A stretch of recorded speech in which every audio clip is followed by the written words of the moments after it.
আসসালামু আলাইকুম। আজ আমি তৈরি করব চাপা শুটকির ভর্তা।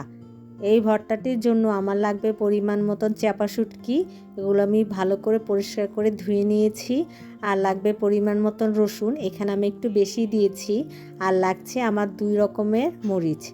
এখানে আমি কিছু ঝাল মরিচ নিয়েছি আর কিছু ঝাল ছাড়া মরিচ নিয়েছি।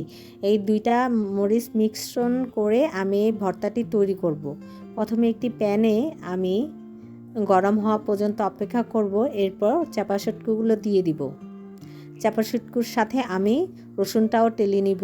খুব বেশি টালবো না, তাহলে ভর্তাটা তেতো হয়ে যাবে। শুটকিটা গলে যাওয়া পর্যন্ত অপেক্ষা করব। যখন দেখবেন এই শুটকিটা গলে গিয়েছে তখন ফ্রাই প্যান থেকে নামিয়ে ফেলতে হবে। আমার চাপা শুটকি ভাজা শেষ। এরপর আমি একটি শিলপাটায় মরিচগুলা ভালো করে পেশাবো। ব্লেন্ডারে করতে পারেন, কিন্তু ব্লেন্ডারে করলে দানাগুলো আস্ত থেকে যায়, ভর্তা মজা লাগে না।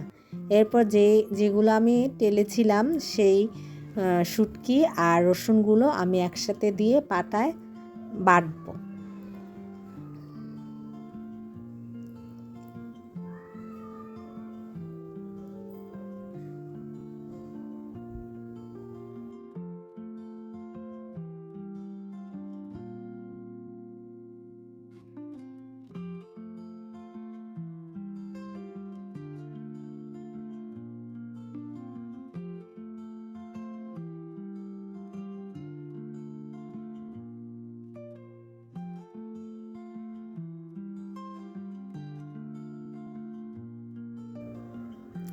আমার ভর্তা প্রায় বাটা হয়ে গিয়েছে।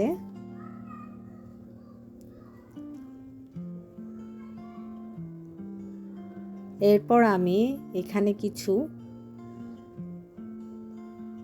লবণ মিক্সড করব। লবণ দেওয়া শেষ হয়ে গেলে পাটা দিয়ে আরেকটু বেটে নিব।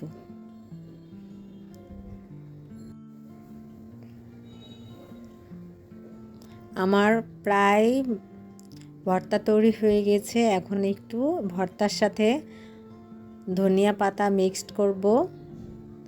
ধনিয়া পাতা দেওয়ার সাথে সাথে ভর্তাটা খুব টেস্টি হয়।